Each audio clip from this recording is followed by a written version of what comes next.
자, 말씀 보겠습니다. 오늘 우리가 보실 말씀은 사무엘하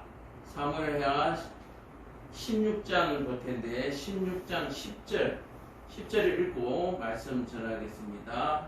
사무엘하 16장 10절 제가 읽습니다.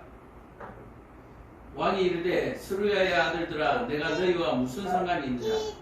그가 저주하는 것은 여호와께서 그에게 다윗을 저주하라 하시니 내가 어찌 그리하였느냐 할 자가 누구게 있느냐 하고. 아멘.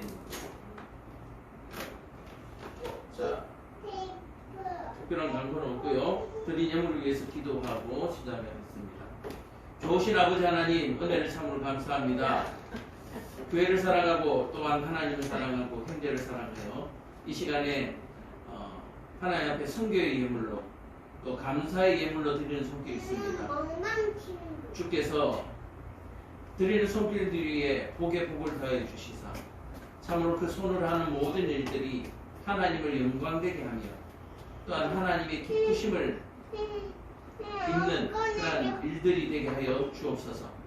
손으로 하는 모든 일들이 참으로 넉넉할 수 있도록 주님께서 그 손을 채워주시고 또한 그 마음에 하나님의 사랑이 더욱더 커갈 수 있도록 주님 도와주옵소서.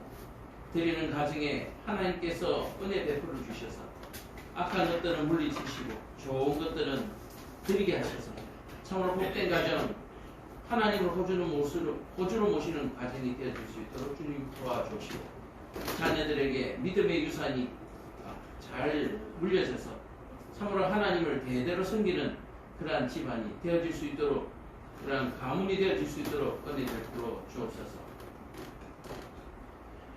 주신 은혜 감사하고 이 예물을 잘 사용할 수 있도록 예수 서당 교회 위에 지혜를 더하여 주옵소서. 예수님을 받들어 기도합니다. 아멘.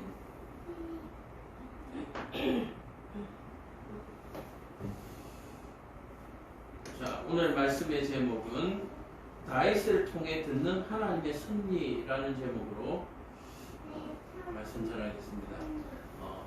계속해서 제가 섭리라는 제목으로 주일 예배 또 수요 예배를 계속해서 말씀을 전하고 있는데, 하나님의 섭리를 안다라고 하는 것은 우리에게 굉장히 위안이 되고 도움이 됩니다.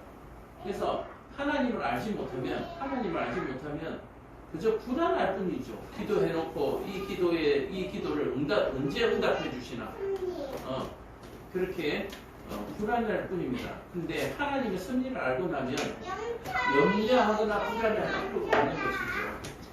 하나님은 하나님의 방법으로 우리의 기도와 소원을 들어주십니다. 하나님은 하나님의 뜻대로 행하십니다. 자, 그래서 우리의 뜻이 이루어지는 것이 아니라 하나님의 뜻이 이루어지는 것이죠. 오늘 제목과 같이 다윗을 통해 듣는 하나님의 섭리입니다. 하나님의 섭리를 우리가 알 수는 없죠. 그런데 다윗의 입술을 통하여 듣는 것입니다. 우리가 일상을 살아가면서 이런 경우가 참 많죠. 어린 자녀에게로부터 하나님의 섭리를 듣는 경우도 있고, 또한 주위의 친한 사람으로부터 하나님의 섭리를 듣는 경우도 있습니다. 그러나 깨어있지 못하면 이러한 하나님의 섭리를 이웃이나 주변의 입술을 통하여 또는 어떤 사건들을 통하여 전해질 때에 오히려 시험에 들 경우가 참 많고 분내거나 노할 때가 많다고 하는 것입니다. 예를 들어서 극단적으로 이런 거죠. 이웃에서 너 이러면 안 돼 라고 얘기하면 그것을 고깝게 얘기하는 거예요. 당신이 이렇게 살면 안 돼. 당신은 하나님만 제대로 안 믿으면 안 돼. 이런 말들을 하면 굉장히 고깝게 듣는다는 얘기예요. 그런데 오늘 우리가 듣는 이 말씀을 통해서 하나님이 주변에 내 가까운 입술들을 통해서 내 주변의 마이크를 통해서 나에게 말씀하고 계실 수도 있겠구나 하는 가능성을 열어놓고 늘 깨어있다면 그 주변에 하나님의 음성들이 고깝게 여기지 않다라고 얘기해요. 그래서 그 말씀을 너무나 뭐랄까요, 감사하게 받으면서 자신의 삶을 돌아보는 그러한 계기가 될 수 있습니다. 두말할 필요 없이 오늘 말씀을 쭉 읽는 가운데 오늘 제가 드리는 이 말씀이 그냥 와닿을 거예요. 그래서 주변에서 일어나는 모든 일들에 대해서 우리가 영적으로 깨어 있어야 합니다. 주변에서 나에게 좀 아픈 말들, 따가운 말들을 한다고 해가지고 그것을 고깝게 여기게 생각한다면 우리는 이 세상에 관계할 사람이 아무도 없어져요. 관계할 사람이 없어집니다. 자, 그래서 오늘 말씀이 우리에게 너무나 도움이 될 줄 믿습니다. 자, 오늘 사무엘하. 지난번에도 얘기했지만 우리가 사무엘상하 두 개 있는데 사무엘상은 참 잘 보는 경우가 있어요. 근데 사무엘하가 잘 안 넘어가는 경우가 있어요. 그래서 사무엘하를 이번에 보는데 저 개인적으로도 굉장히 도움이 많이 되고 그렇습니다. 자, 16장 1절 오늘 말씀이 길지가 않으니까 쭉 읽으면서 중간중간 제가 말씀 전하겠습니다. 다윗이 마루특을 조금 지나니 무비보셋의 종 시바가 안장을 지은 두 나귀의 떡 200개와 금포도 100송이와 여름과일 100개와 포도주 한 가죽 부대를 싣고 다윗을 맞는지라. 왕이 시바에게 이르되 내가 무슨 뜻으로 이것을 가져왔느냐 하니 시바가 이르되 나귀는 왕의 가죽이 타게 하고 떡과 과일은 청년들이 먹게 하고 포도주는 들에서 피곤한 자들에게 마시게 하려 함이니이다 라고 얘기를 합니다.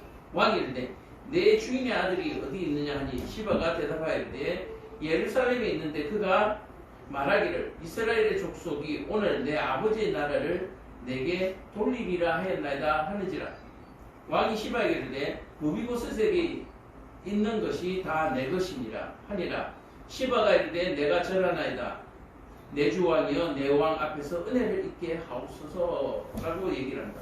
자, 오늘 1절에서 4절의 내용을 보면 어떤 내용이냐면은 이 시바라고 하는 사람은 종입니다. 누구의 종이냐면 무비보셋의 종입니다. 무비보셋이 누구냐 하면은 사울의 아들이에요. 사울의 아들인데 다윗이 통일왕국을 이루고 난 다음에 하나님이 세운 사울의 가족들 가운데 살아남은 사람이 누구냐라고 했더니 이 무비보셋이 살아남은 거예요. 그래서 하나님이 세우신 왕의 어떻게 보면 자손이죠. 그래서 하나 남은 그 무비보셋을 아주 귀하고 안전하게 그렇게 보살피려고 재산을 밭과 또 여러 가지 재산을 주어서 살도록 하고 그 모든 것들을 시바라고 하는 종에게 관리하도록 하고 무비보셋을 섬기도록 그렇게 했거든요. 근데 지금 다윗이 압살롬에게 지금 도망을 가고 있는 중인데 그 도망가는 중에 왕의 앞에 시바가 이렇게 여러 가지 물품을 가지고 딱 서 있는 거예요.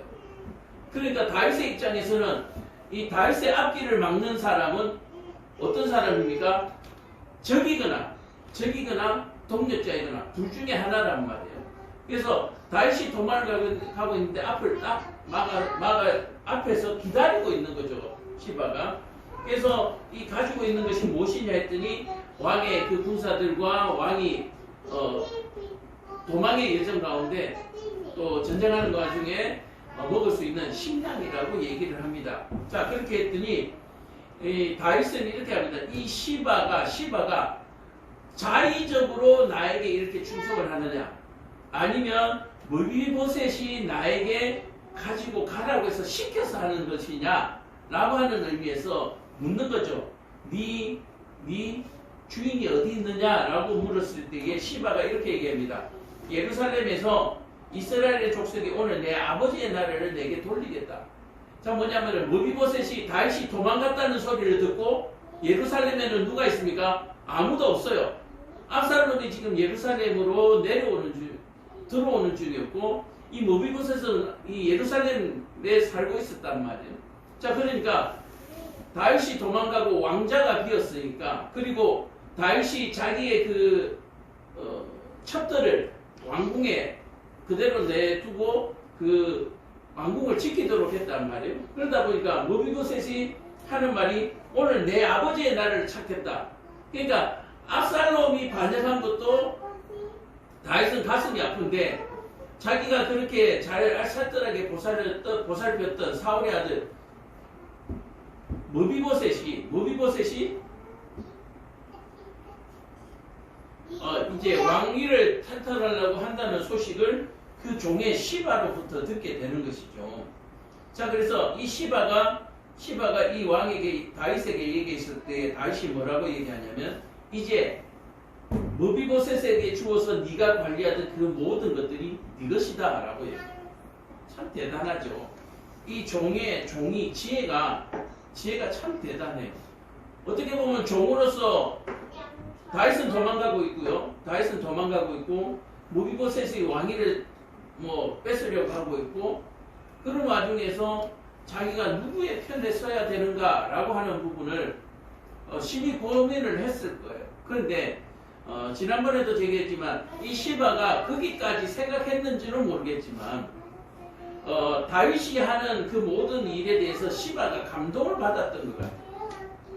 이 감동을 받으니까 이 압살롬이나 머비보셋이나 다윗 중에 그래도 왕은 다윗뿐이다 라고 생각을 했든지 또 두 번째로는 이스라엘의 왕은 누가 정합니까? 하나님께서 세우신단 말이에요. 그래서 이스라엘의 왕은 하나님께서 맨 처음에 사울을 세웠었고 그 다음에는 다윗을 세웠단 말이에요. 그래서 이스라엘의 진정한 왕은 누구밖에 없어요? 다윗밖에 없다. 그래서 이 시바가 이스라엘의 진정한 왕은 다윗이라는 의미에서 오늘 이와 같이 가는 길에 떡과 과일들과 포도주를 가지고 위로하는 이런 모습을 볼 수가 있습니다. 어쨌든 이 시바는 하나님의 섭리를 알았든지 또는 다윗의 하는 그 모든 정치가 하는 모든 행위들이 그 기중에 가장 왕다웠음에 반했든지 이 시바는 다윗의 편에 서기로 결정을 한 거예요. 그러므로 말미암아서 이 시바는 목숨을 보존하고 또한 그가 관리하던 모든 전답과 모든 재산들을 은혜를 입는, 다시 말해서 선물로 받는 역사가 일어나는 거예요. 자, 그래서 오늘 저와 여러분들도 마찬가지입니다. 이 땅의 왕이 누구인가를 분명히 알고 그 왕을 온전하게 또한 자기 목숨을 걸고 자기의 모든 것을 걸고 왕을 섬기는 자에게는 왕이 어떻게 해요? 자기가 가진 것을 아낌없이 은혜 베푸는 것을 우리가 볼 수가 있습니다. 그래서 이 땅에 있는 모든 것이 왕의 것이잖아요. 우리가 섬기는 여호와 하나님의 것입니다. 그러므로 여호와 하나님을 섬길 때에 이 땅의 모든 것들을 하나님께서 우리에게 맡기게 되는 거예요. 오늘 시바와 같은 은혜를 받게 되는 것이고 지금 이 땅에 우리가 살아가고 있는 이 모든 모양이 시바의 모습이에요. 왕은 따로 계시고 그 왕이 우리에게 맡겨놓으신 거라는 말이에요. 그래서 이 땅에는 어떻게 되어 있습니까? 지금 압살롬과 같은 또는 머비보셋과 같은 왕들이 지금 자기 땅이라고 우기면서 일본 애들처럼 독도가 자기 땅이라고 우기는 것처럼 자기 땅이라고 우기는 거예요. 그러나 우리는 뭐요?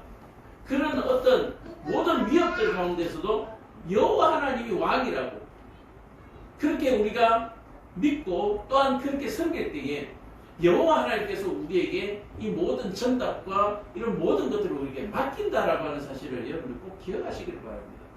물론 이거를 받기 위해서가 아니라 왕에게 반역하는 사람은 그 결과가 뭡니까? 하나밖에 없어요. 죽음밖에 없어요. 왕에게 반역하는 사람은 죽음밖에 없어요. 자, 그래서 우리는 왕에게 반역을 하는 것, 반역하지 않기 위해서 그냥 이 땅을 지키고 있을 뿐이지 이 어떤 부분을 하나님한테 받기 위해서 또는 유산을 물려받기 위해서 하나님을 섬기는 것이 아니고 우리는 생명을 걸고 하나님을 섬기는 거예요. 하나님께서 다윗이 다시 복귀를 하는 것처럼 여호와 하나님께서 이 땅에 다시 복귀를 할 때 누가 반역자인가를 가려내는다고 분명히 말씀하셨단 말이에요. 그래서 오늘 저와 여러분들이 교회를 다니고 하나님을 섬기기 위해서 그냥 이 땅의 소원을 이루려고 하나님을 믿으시지 말고 이 땅의 주인이 누구신가를 분명히 알고 이 땅의 주인이 곧 오시마 하신 그 약속을 그냥 그저 기다릴 뿐이라는 것을 여러분들 꼭 기억하시길 바랍니다. 우리는 이 땅의 것을 얻기 위해서 오늘 시바와 같이 시바가 그것을 노리고 했던 어쨌든 이 모든 것들을 받기 위해서 왕을 섬기는 것이 아니라 하나님을 믿는 것이 아니라 곧 하나님이 예루살렘으로 곧 다윗이 예루살렘으로 다시 돌아왔을 때에 내 생명을 보존하기 위해서 하나님을 섬기는 거예요. 여러분들 이 사실을 꼭 기억하시기를 바랍니다. 자, 다시 더 이어가겠습니다. 다윗 왕이 바오림의 이름에 거기서 사울의 친족 한 사람이 나오니 게라의 아들이요 이름은 시므이라. 그가 나오면서 계속하여 저주하고 또 다윗과 다윗 왕의 모든 신하들을 향하여 돌을 던지니 그때 모든 백성과 용사들은 다 왕의 좌우에 있더라. 자, 왕의 좌우에 있는 사람이 있고 지금 왕의 정면에서 돌을 던지며 야유하는 시므이라는 사람이 있습니다. 물론 이 그냥 대표적인 인물로 얘기하지만 반역자들이 앞에 서 있다는 얘기죠. 시므이가 저주하는 가운데 이에 같이 말하니 피를 흘린 자여 사악한 자여 가거라 가거라 이렇게 얘기합니다. 이 시므이가 하는 얘기는 뭡니까? 하나님께서 다윗을 왕으로 세우신 이후에 예루살렘을 차지하고 통일 왕국을 이루는 가운데 종족 간의 전쟁이 있었잖아요.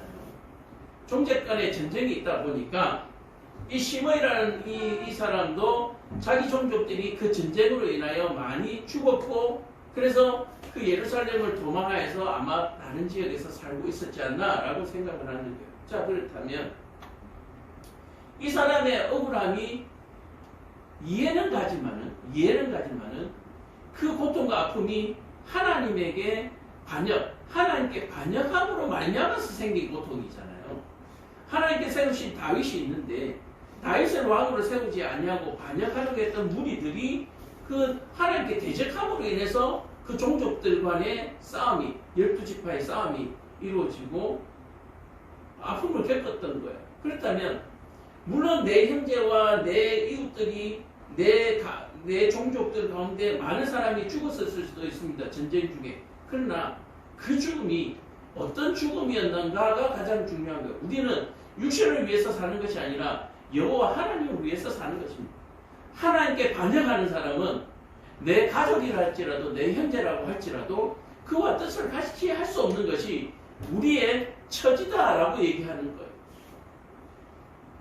자, 그래서 우리가 지금 명절을 앞두고 있지만 하나님을 섬기지 않는 가족들이 나와 뜻을 같이 할 수 없는 것을 여러분들이 비통하고 애통하게 생각해야 하는 거예요.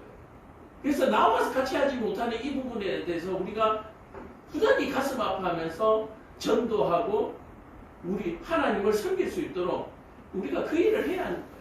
명절날 가면 어떤 일이 발생합니까? 믿는 가족과 믿지 않는 형제가 함께 모여서 제사를 지내는데 제사를 지내는 동안에 하나님을 믿는 형제들은 작은 방에서 있고 하나님을 믿는 형제들은 또 안 믿는 형제들은 여기서 또 귀신에게 제사를 지내고 조상에게 제사를 지낸다는 명목으로 귀신에게 제사를 지낸다 이렇게 표현하겠습니다. 절대로 제사상에 조상이 찾아오지 않아요. 거기에 오는 것은 귀신이 찾아오고 마귀가 찾아오는 거예요. 잘 아시다시피 천국과 지옥이 있습니다. 만약에 조상들 가운데 이미 세상을 멀리 하신 분이 있다면 분명히 죽어서 알 거예요. 천국과 지옥이 있다는 것을. 그래서 그 조상들이 자손들에게 뭘 전하고 싶겠습니까? 얘들아, 죽으면 천국과 지옥이 있다. 너희들은 절대로 지옥에 오지 마라. 또는 너희들은 절대로 이 제사상에 절하지 마라. 그렇게 얘기를 할 거예요. 그래서 조상이라는 이름으로 귀신에게 제사 지내는 이 행위에 대해서 명절날 되면 가족이 이렇게 나누어지잖아요. 이런 아픔을 우리가 겪고 있잖아요. 자, 그것처럼 오늘 시므이라는 사람이 그런 사람이에요. 명절날 제사를 지내면서 제사에 절하지 않는 형제들을 그냥 저주하면서 욕을 하는 거죠. 똑같은 현상이에요. 이런 부분들이 왜 그렇습니까? 이 시므이라는 사람이 깨닫지 못해서 그래요. 깨닫지 못해서 그래요. 내 형제와 가족을 잃은 것은 고통스럽지요. 아프지요. 그러나 내 가족이 뭐요? 하나님께 반영했다는 사실을 자꾸 간과하는 거예요. 우리 조금만 좀 올라가서 우리 일제시대를 얘기해 봅시다. 내 형제 중에 한 명이 일본의 앞잡이가 돼가지고 독립군들의 위치를 고발하고 그 비밀들을 자꾸 유출해서 우리 독립군들이 만약에 죽는다고 생각해 봅시다. 그렇다면 여러분들은 어느 편에 설 거냐는 얘기예요. 어느 편에. 대의 명분이 있는 곳에, 그 다음에 정의가 있는 곳에 서야 하는 거예요. 아무리 그가 내 살과 피를 나눌 형제랄지라도 반역자의 무리에는 낄 수가 없는 거예요. 그렇다고 해서 반역자라고 해서 뭐 처단하고 이런 얘기가 아니라 반역하고 있다는 것을 깨닫게 해줘야 하는 거예요. 오늘 이 시므이는 그것을 깨닫지 못하고 아들에게 쫓겨서 도망가고 있는 그 아버지의 비통한 가운데 저주를 내리는 거예요. 네가 지금 아들에게 쫓기는 이유가 네 형제들을 죽이고 네가 왕에 올랐기 때문이라고 얘기하는 거예요. 그 말을 들을 때 다윗의 심정이 어땠는지를 오늘 우리가 제대로 본다면 하나님의 섭리가 보이는 거예요. 지금 그 얘기를 하고 싶은 거거든요. 사울이 족속의 모든 피를 여호와께서 내게로 돌리셨도다. 그를 이어서 내가 왕이 되었으나 여호와께서 나를 내 아들 압살롬의 손에 넘기셨도다. 보라, 너는 피를 흘린 자에게로 화를 자초하였느니라. 자, 8절에 제가 한 말 그대로 나오잖아요. 네가 지금 아들에게 쫓기는 이유가 네가 형제들의 피를 흘리고 네가 네 욕심에 왕자리에 앉았다는 얘기예요. 어디 지 마음대로 앉았습니까? 분명히 사무엘 선지자를 통해서 가서 기름 부어서 하나님께서 왕으로 세운 사람입니다. 왕으로 세운 사람. 그걸 모르는 사람이 아무도 없다는 말이에요. 그럼에도 불구하고 무엇이 눈을 가렸습니까? 육신이 눈을 가려버렸어요. 내 앞에서 내 형제와 내 이웃이 죽는 바람에 그 눈이 가려진 거예요. 사무엘을 통해서 분명히 다윗이 왕위에 세워진 것을 온천하가 다 공표를 한 부분인데 자기 형제가 죽음으로 말미암아서 갑자기 그 눈이 어두워진 거예요. 자기의 이익 때문에 눈이 어두워진 거예요. 우리는 세상을 살다 보면 순간순간 이런 경우를 많이 당해요. 어떤 사건을 통해서 순간적으로 모든 것을 잊어버리는 경우가 많습니다. 그냥 간단한 얘기로 그런 거예요. 뭐 건방증도 그 중에 하나죠. 어떤 일을 하려고 하다가 다른 것이 눈에 역 들어오니까 내가 뭘 하려고 했는지 까먹어버리는 이런 황당한 사건들이 발생을 하는 거예요. 내 앞에 어떤 위협이나 내 앞에 어떤 고통이 닥쳤을 때 우리는 그저 원망하는 일밖에 남지 않는 거예요. 독립군 중에 누군가가 나라를 위해서 싸운다고 싸웠는데 이거 웬걸 좋은 일은 안 생기고 일본에게 잡혔네요. 그것도 일본 앞잡이한테, 우리 동족인 일본 앞잡이한테 잡혔네요. 그래서 공원대에 앉았네요. 동족이 와서 이렇게 얘기합니다. 야, 일본을 봐라. 이 무기와 군사들을 봐라. 우리나라 도저히 안 된다. 자, 봐라. 내가 일본의 앞에 서니까 이렇게 내가 좋은 것과 내가 이렇게 안전하지 않냐. 너도 얼른 밀고를 하고 일본의 앞에 서라. 앞에서 순간적으로 눈을 확 가려버리는 거예요. 그렇다 보니까 동지들을 배반하는 일이 발생을 하잖아요. 이것이 유혹을 한 사람이 잘못인지 유혹에 빠진 사람이 잘못인지 그거 중요하잖아요. 유혹을 한 사람이든지 유혹에 빠진 사람이든지 똑같이 되는 거예요. 똑같이 죽는 거예요. 오늘 이 시므이라는 사람이 그렇습니다. 분명히 다윗이 이스라엘의 왕으로 공포되었음에도 불구하고 내 형제가 이웃이 죽는 것을 보고 다윗을 그냥 미워하는 거예요. 자기 형제들이 한 일에 대해서는 도무지 생각하지 않는 거예요. 우리 조금 더 생각해 볼까요? 내 앞에 닥쳐진 고통이나 내 앞에 어려움이 닥쳤을 때 우리는 어떻게 합니까? 하나님 원망하는 거예요. 내가 궁핍해 뛰고 힘들어지면 하나님 왜 나를 돌보시지 않냐고 우리는 부르짖습니다. 근데요, 가만히 생각해 보세요. 네가 받을 자격이 있냐? 하나님께서 네가 받을 자격이 있냐라고 묻으면 여러분들 예, 저는 받을 자격이 있습니다라고 말할 자신이 있으세요? 감히? 우리는 죄 때문에 영 죽었던 죽은 존재예요. 죽은 존재. 근데 죽은 놈이 뭘 달라고 할 수 있는 자격이 없어요. 우리는 가끔씩 예수 믿고 난 다음에 기도하면 하나님께서 들어주신다고 얘기하니까 뭔가 대단한 자격을 얻은 것처럼 하나님의 시민권을 받아서 내가 뭔가 큰 자격을 얻은 것처럼 만약에 그렇게 생각하고 있다면 예수님을 십자가에 단 유대인과 똑같습니다.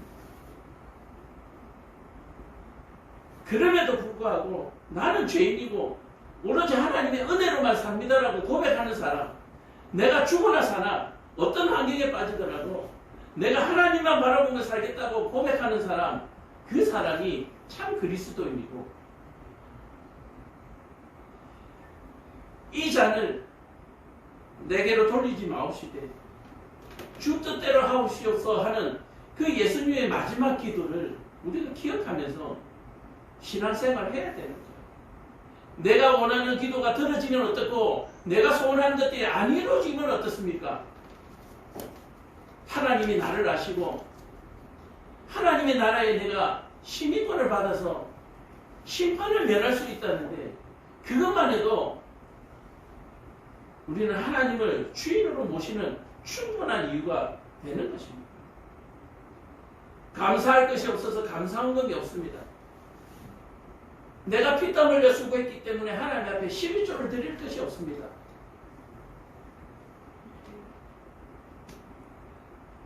이런 신앙은 온전한 신앙이 될 수가 없어요. 그러나 이것을 깨달을 때까지는 하나님이 쉼없이 계속해서 기다려 주시는 거예요. 기다려 주시는데 언제까지요? 주님 오실 때까지, 그때까지입니다. 그때까지. 그리고 우리의 생명이 붙어 있는 그때까지 기다려 주시는 거예요. 설교 중에 참 많이 등장하는 예화가 그거죠. 예수님의 십자가에 달리실 때 양쪽에 있던 두 명의 죄인입니다. 한 명은 구원을 받고 한 명은 그냥 지옥에 가는 거예요. 구원받은 죄인이 오른쪽에 있었냐 왼쪽에 있었냐 말할 필요 없어요. 그거 왜 따져요? 그 중에 하나라는데 그냥. 예수님의 편에서 보면 오른쪽이고 우리 편에서 보면 왼쪽이고 그 오른편 왼편 뭐 그렇게 중요해요? 쓰는 사람 마음이지.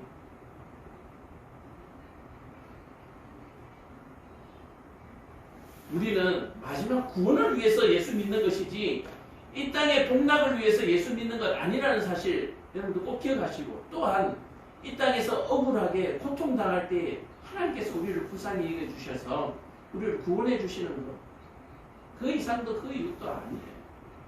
우리가 어떤 자격이 있어서 우리가 너 아니면 안 되라고 하는 그만큼 하나님 앞에 어떤 신뢰하는 어떤 자녀가 돼서 그런 거 아니에요. 하나님 앞에 다 똑같아요. 어제 믿은 우리나 오래전에 믿던 저들이나 하나님 앞에 똑같은 거.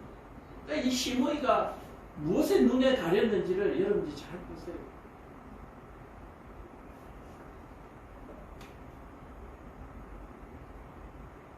자, 스루야의 아들 아비새가 왕에게 여쭈었되 이 죽은 개가 어찌 내 주왕을 저주하리까?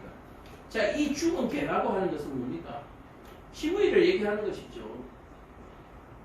왕 앞에서 저주하는 이 시므이는 죽어 마땅한 자고, 또 여호와 하나님을 저주하는 자는 죽은 개와 같은, 그러니까 생명을 보장받을 수 없는 것이죠.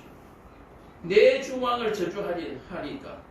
자, 내 주왕은 다윗을 얘기하는 것이기도 하고 또 여호와 하나님을 얘기하는 것이기도 한데, 여기서는 스루야는 다윗을 얘기하고 있는 거죠. 자, 청하건대 내가 건너가서 그의 머리를 베게 하소서. 자, 그러니까 지금 시므이라고 하는 사람은 강 건너에 있고 다윗의 이름은 강 쪽편에 있는 거예요. 그러니까 강 하나를 두고 뭔가 좀 이 강이라고 하는 이 뭔가 믿는 것이 있으니까 까불고 있는 거예요. 붙으면 어떻게 될지 아무도 모르면서. 그래서 이 스루야라고 하는 친구가 내가 건너가서 목을 베어오겠다라고 하니까 오늘 우리가 읽었던 본문을 여러분들 이게 오늘 주제예요. 왕이 이르되 스루야의 아들들아 내가 너희와 무슨 상관이 있느냐? 자, 내가 너희와 무슨 상관이 있느냐라고 했을 때 이 얘기는 뭔가, 저 시므이는 나에게 저주하는 것이니까 너하고는 상관이 없다. 너를 저주하는 것이 아니니까 참아라 라고 얘기하고, 또 다윗이 누구를 대변합니까? 여호와 하나님을 얘기하는 거예요. 자, 그러니까 야, 쟤는 지금 여호와 하나님을 저주하고 있는 것이니까 너는 잠잠히 기다리라. 그러니까 여호와 하나님을 저주하고 있으니까 여호와 하나님께서 어떻게 하시는지 여호와 하나님의 뜻대로 기다리라는 뜻이에요. 또 마찬가지로 나에게 저주하는 것이니까 내가 판단하겠다는 얘기야. 너 가만히 있어. 너 가만히 있어. 왜? 섣부르게 움직이다가 뭐 하지 마라. 죄짓지 말고 가만히 있어. 그가 저주하는 것. 자, 이제 본론이 아닙니다. 그가 저주하는 것은 여호와께서 그에게 다윗을 저주하라 하십니다. 자, 이 시므이가 저주하는 것이 뭐요? 여호와 하나님께서 시므이를 통해서 지금 다윗을 저주하는 것이다 라고 얘기를 하는 거예요. 자, 다윗이 이 시므이의 저주를 통해서 뭔가 깨달은 것이죠. 자신이 왕위를 차지하기 위해서 피 흘린 형제들의 그 고통. 네가 예루살렘으로 들어가고 난 다음에 왕위에서 또 여러 이웃 나라들, 이웃의 강제들을 물리치면서 영토를 넓히면서 네가 네 자신을 우쭐하게 생각한 일들에 대해서 지금 하나님께서 반성하게 만드는 거예요. 그리고 또 어떤 일을 범했습니까? 바세바라고 하는 여인을 취하는 우리아를 죽이는 범죄까지 저질렀잖아요. 다윗이 시므이의 저주를 통해서 지난 세월들을 다시 한 번 더 돌아보게 되는 거예요. 저 저주가 나에게 합당하다는 거예요. 하나님께서 나를 왕위로 세우셨지만 내가 이 왕위를 차지하기 위해서 피 흘린 형제들의 피에 대해서 조금 더 고통스러워하지 않았다. 단지 그들을 적처럼 생각했다는 거예요. 적처럼. 그들은 내 형제였지 사실 적은 아니었어요. 그러나 하나님의 편에서는 또 적이었기도 합니다. 그러나 나에게는 또 형제였다는 거예요. 그래서 이 다윗의 마음속에 시므이와 같은 마음이 없었다는 거예요. 시므이와 같은 마음. 내가 단지 하나님의 이름으로 싸운다는 명목하에 내 형제들을 정말 그 생명들을 죽은 개같이 여겼구나. 그 고통스러워. 우리의 형제들 가운데, 우리의 가족들 가운데 예수 믿지 못하고 만약에 이 세상을 마감하는 사람들이 있다면 우리는 그 장례식장에서 땀을 치면서 통곡하는 일들을 발견하게 되는 겁니다. 그가 내 예수 믿는 것을 조롱하고 그래 네가 예수 안 믿으면 그만이지 그렇게 생각했던 지난 일들이 그 마지막 장례식장에서 원통하고 원통해지는 거예요. 이 죽은 이가 내 형제라는 걸 몰랐구나. 이 죽은 이가 내 가족이라는 걸 몰랐구나. 내 어미라는 걸 몰랐구나. 내 아비라는 걸 몰랐구나.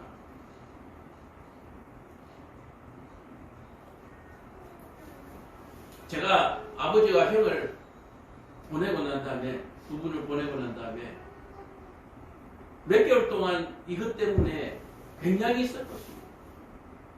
과연 천국 갔을까? 왜요? 내가 볼 때는 부족한 거예요. 내가 볼 때는 부족해요. 그래서 생각할 때마다 막 북받쳐 오르는 슬픔 때문에 너무너무 힘들었어요. 근데 어느 날 밤에 꿈을 꾸는데 천국에 계신 아버지와 형을 보여주십니다. 그 이후로 북받쳐 오르는 것이 하나도 없어졌어요. 생각할 때마다 북받쳐 오르는 게 하나도 없어졌어요. 너무 감사하죠. 오늘 이 시므이는 그와 같은 심정으로 시므이는 자기의 가족을 잃은 그 심정으로 다윗에게 저주를 하지만 다윗이 이것을 받아들일 때에 바로 이 북받쳐 오르는 이들도 나와 이 약속의 땅에서 함께 누려야 될 내 형제들이었는데 내가 왕이 됨으로 말미암아 그들이 나와 싸움으로 말미암아 이들이 하나님의 땅에서 이 낙을 누리지 못하게 되었구나. 그것에 대해서 우리는 원통한 마음이 있어요. 원통한. 내가 그저 싸움에 이기고 왕이 된 것을 기뻐할 것이 아니라 그 이면에 원통해 하는 사람이 있다고 하는 사실을. 그래서 우리가 기쁘다고 해서 마냥 기쁘게 하는 것은 그건 지혜롭지 못하고 덕을 쌓지 못하는 일이에요. 승자가 있으면 패자가 있기 마련이고, 패자는 누군가를 저주하고 원망하고 슬퍼할 수밖에 없습니다. 패자를 찾아가 위로하고 진짜 주인이 누구인가를 밝히고, 그리고 이 슬픔이 누구로부터 왔는가가, 이 누구로부터 왔는가는 어디서부터 왔습니까? 하나님께로 온 것이 아니라 마귀로부터 왔다는 사실을 깨닫게 해줘야 하는 거예요. 이 슬픔이 마귀로부터 왔다. 이 슬픔은 다윗을 대적하도록 유혹한 이 마귀들이 내 형제들을 하나님을 반역하도록 만들어서 일어난 슬픔이다. 이 전쟁은 하나님과 마귀의 전쟁 속에서 전사한 사람들의 슬픔이 하나님이 비롯된 것이 아니라는 것을 분명하게 밝혀줘야 해요. 그래서 여호와께서 그에게 다윗을 저주하심이라 하니 내가 어찌 그리하였느냐. 여기서 내가라고 하는 것은 누굽니까? 스루야의 아들들에게 얘기합니다. 내가 어찌하여 그리하였느냐 할 자가 누구겠느냐. 그러니까 스루야의 아들아, 네가 하나님께 이거 왜 이렇게 했습니까? 라고 말할 수 있느냐라고 얘기하는 거예요. 이 말이 굉장히 주어가 굉장히 애매하고 뭐인데 흘러가는 내용이 그거예요. 내가 그리하였다. 네가 만약에 스루야의 아들인데 너 다윗에게 왜 그러느냐라고 하는데, 이 스루야의 아들들이 왜 그러느냐 할 사람이 누구요? 다윗이 아니라 여호와 하나님. 하나님이 지금 다윗에게 저주하고 있는 거예요. 자, 그렇다면 이런 거 있습니다. 지금 그러면 이 시므이가 말하는 것처럼 다윗이 이러한 고통을 당하는 것이 다윗이 깨닫지 못하고 범죄함으로 말미암아 하나님께서 이와 같이 하셨느냐, 이렇게 연결고리를 만드신다면 그건 아니에요. 그렇게는 아니에요. 그러나 다윗이 그렇게 깨닫는 것에 대해서 하나님께서 기뻐하시는 것은 맞습니다. 만약에 우리가 오늘 이 다윗과 같이 우리가 한 행위에 대해서 모든 것에 대해서 이와 같은 고난을 당한다면 이 세상에 행복한 그리스도인은 하나도 없을 거예요.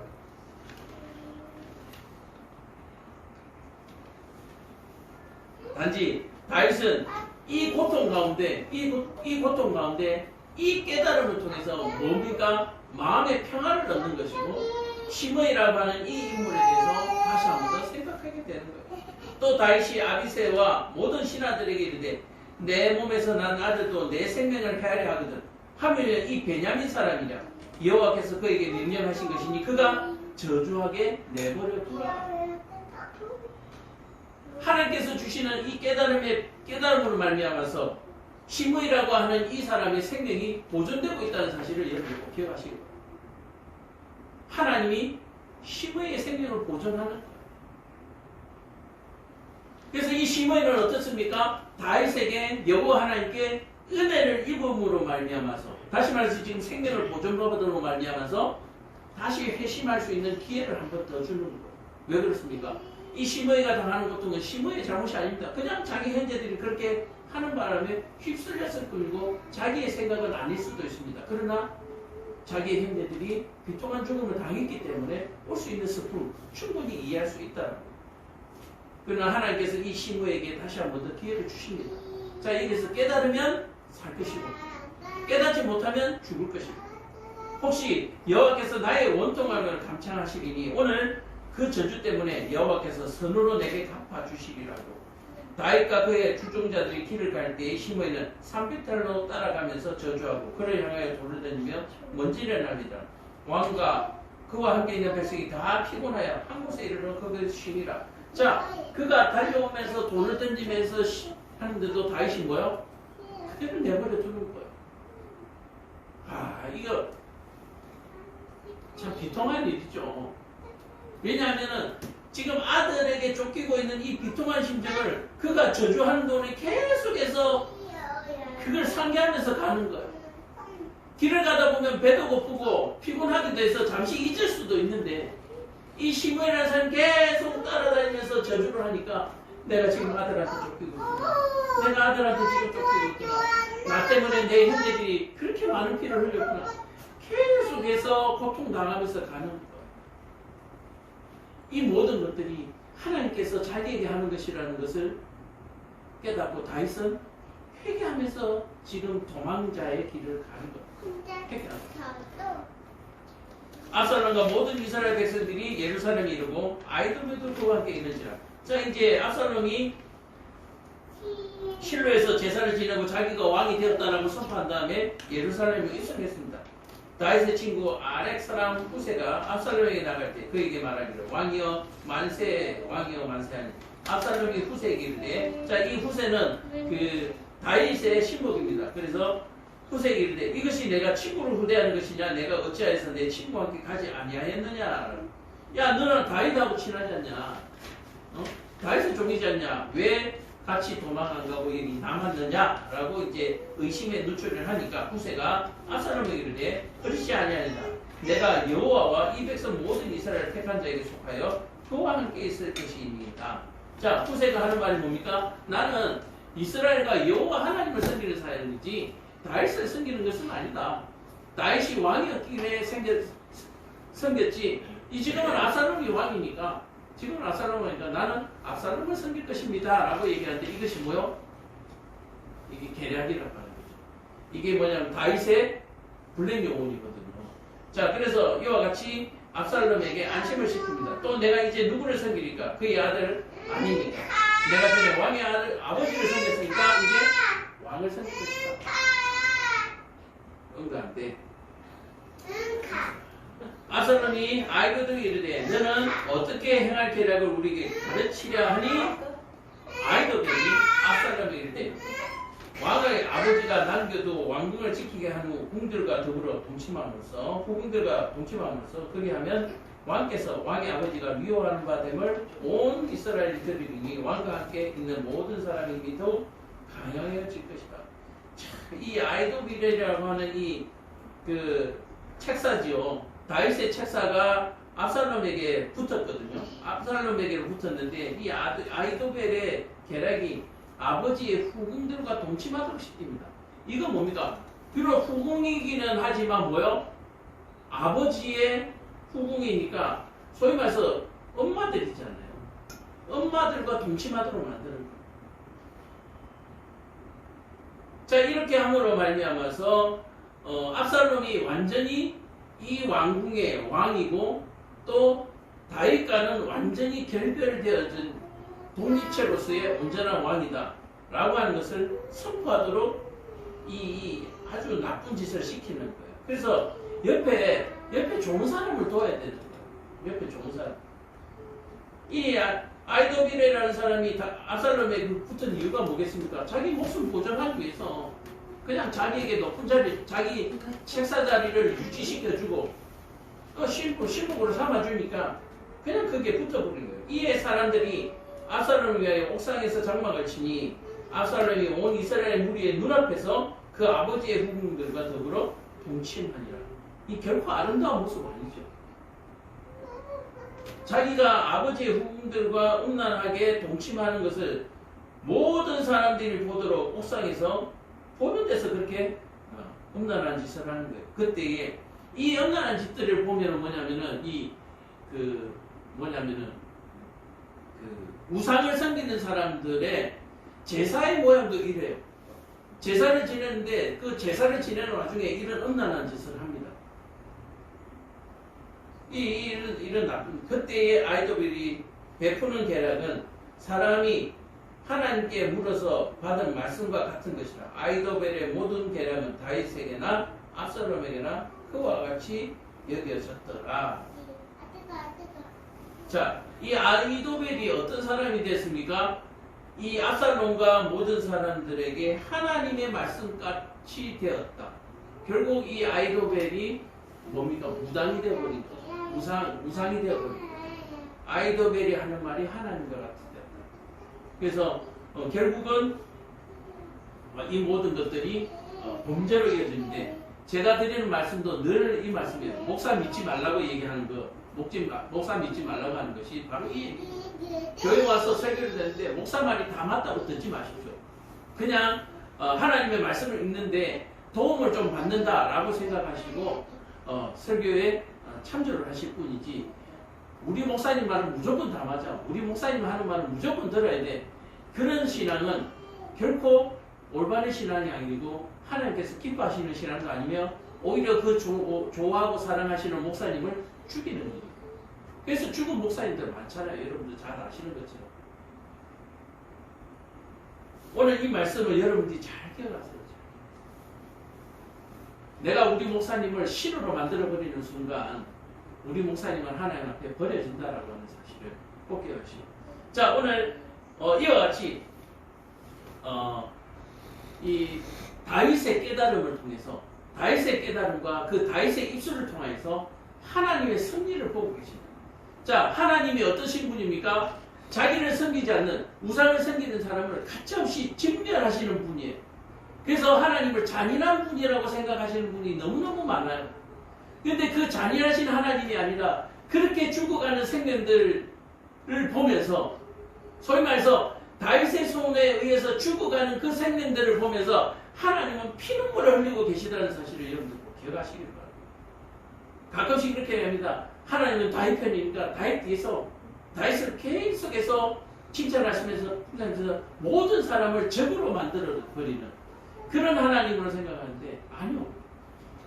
하나님의 사람이 다윗의 반대편에 서서 함께 칼을 맞고 계신 분이 여호와 하나님이다 라고 하는 사실을 여러분들이 한번 느껴보셨으면 참 좋겠다 하는 대목이 오늘 바로 이 사무엘하 16장입니다.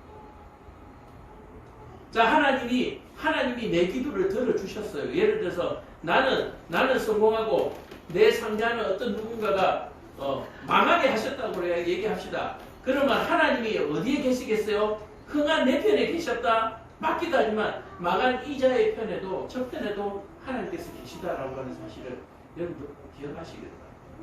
그래서 자신의 성공을 마냥 기뻐하는 것 하나님께 오히려 덕이 되지 않냐고 누가 될 수 있다. 영광을 가리는 일이 될 수 있다라고 하는 사실을 여러분들 기억하시길 바랍니다. 오늘 말씀을 마무리하면서 하나님을 잘못 섬기면 형제와 이웃을 죽일 수도 있다라고 하는 사실. 그래서 정말 예수 믿는 것이 너무나 조심스럽고 예수는 믿는 것이 너무나 겸손하게 그렇게 믿어야 된다는 사실을 여러분들 꼭 기억하시기를 바랍니다. 기도하겠습니다. 사랑과 은혜가 충만하신 아버지 하나님, 오늘도 다윗의